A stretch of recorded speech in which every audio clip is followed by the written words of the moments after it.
Console allows you to print and view JavaScript output. You can send information to the console using the console.log method.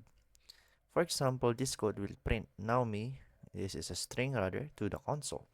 So if we click this one, oh yeah, this is the console. And we have here an example code, a keyword let with a variable name developer assigned to a string Naomi.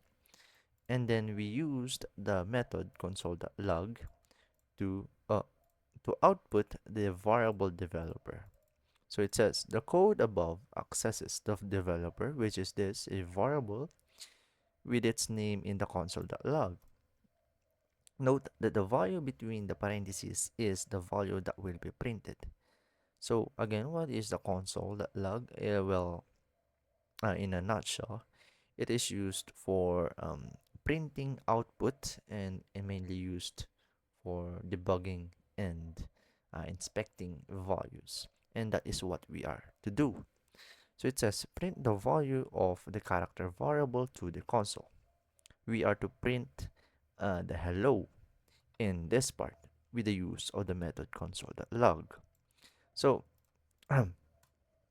first we use the console.log and then um, pass in the variable character which has a value of string hello.